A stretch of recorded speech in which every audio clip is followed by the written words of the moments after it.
कभी कभी मेरे दिल में ख्याल आता है जैसे तुझको बनाया गया है मेरे लिए। साहर लुधियानवी। साहर लुधियानवी का असल नाम अब्दुल हई है। आप 8 मार्च 1921 को लाल हवेली क्रीमपुरा लुधियाना इंडिया में पैदा हुए। आपने बॉलीवुड फिल्म इंडस्ट्री के लिए कई एक यादगार गाने लिखे। आप उर्दू और हिंदी में शायरी करते थे। आपको अपने हम असर शायरों में एक अलहदा शनाख्त हासिल थी क्योंकि आपकी शायरी अवामी मगर अदबी तकाज़ों को पूरा करती थी। दोस्तों कहते हैं कि जब तक इंसान किसी से मोहब्बत नहीं करता उसकी शायरी में वज़न नहीं आता। ये वजन मिलता कहाँ है? अगर तुम अपनी शायरी में वजन पैदा करना चाहते हो तो तुम्हारी जिंदगी में किसी सुंदरी का होना बहुत जरूरी। लानत। साहिर लुधियानवी और अमृता प्रीतम दोनों ही किसी मुतारफ के मुताज नहीं। दोनों की मोहब्बत की कहानी शुरू हुई है 1939 में, जब दोनों एक ही कॉलेज के स्टूडेंट थे। साहिर और अमृता की अधूरी मोहब्बत का ये मुकम्मल फसाना है जिसकी कोई दूसरी मिसाल नहीं मिलती। साहिर ने कॉलेज दौर में शायरी करना शुरू कर दी थी और कॉलेज के अदबी माहौल में जाने पहचाने जाते थे। वो कॉलेज में अपनी उम्र के स्टूडेंट में इज्जत की निगाह से देखे जाते थे। लड़के और लड़कियां उनकी शायरी को बहुत पसंद करते थे। उनकी हम उम्र क्लास फेलो अमृता भी उनके शेरों की दीवानी थी और शायद वो साहिर से मोहब्बत भी करती थी, लेकिन उसने भी कभी साहिर से इजहार नहीं किया था। अमृता ने जब अपने घर वालों से बात की तो उन्होंने साहिर के रिश्ता को रिजेक्ट कर दिया क्योंकि साहिर मुस्लिम थे। और फिर बाद में अभी अमृता कॉलेज में पढ़ ही रही थी कि अमृता की शादी उन्होंने प्रीतम से कर दी। अमृता के वालिदैन जिम्मेदार और असर और रसूख रखने वाले थे। उन्होंने साहिर को कॉलेज से निकलवा दिया ताकि उनकी बेटी पर बदनामी का कोई दाग ना लगे और साहिर फिर लाहौर शिफ्ट हो गए। मगर शायद किस्मत को कुछ और मंजूर था।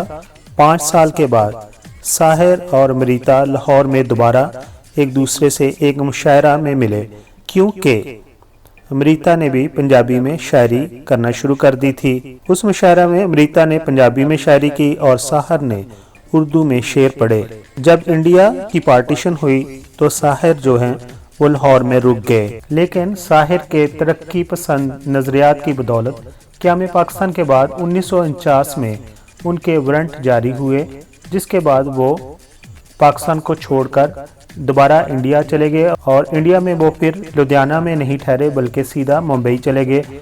और उन्होंने कहा था एक दफ़ा अपने इंटरव्यू में कि मुंबई को मेरी ज़रूरत है। दूसरी तरफ अमृता जब कॉलेज से फारग हुई तो वो अपने शोहर के साथ दिल्ली में सेटल हो गई। इस तरह दोनों एक दूसरे से कोसों दूर हो गए। दोनों दिल में एक दूसरे के लिए मोहब्बत रखते थे जो कि उन दोनों के दिलों में कभी कम नहीं हुई।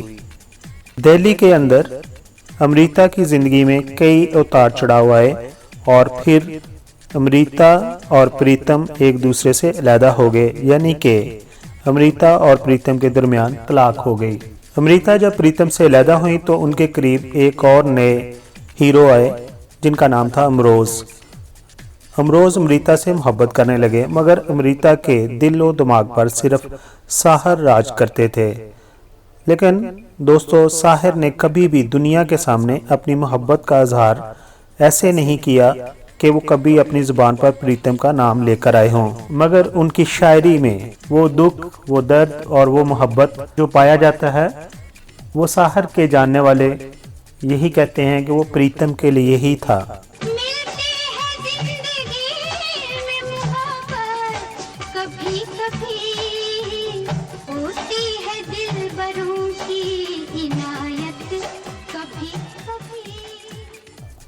तजिया नगारों का ये कहना है कि यशराज चोपड़ा की फिल्म कभी कभी साहिर लुधियानवी की जिंदगी की कहानी पर मबनी है।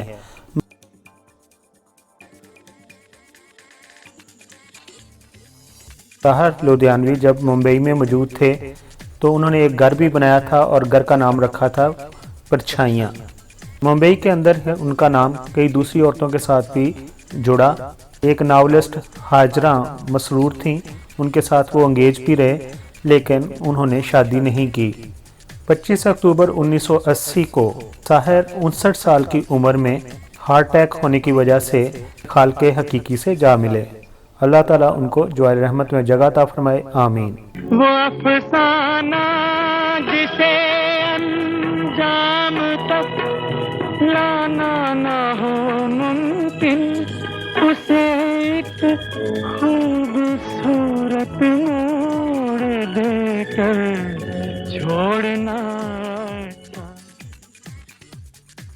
दोस्तों, अगर आपको ये बायोग्राफी पसंद आई है, अगर आप मेरे चैनल पर नए हैं तो प्लीज़ मुझे अपना प्यार दीजिए, अपनी मोहब्बत दीजिए और मेरे चैनल को सब्सक्राइब कीजिए।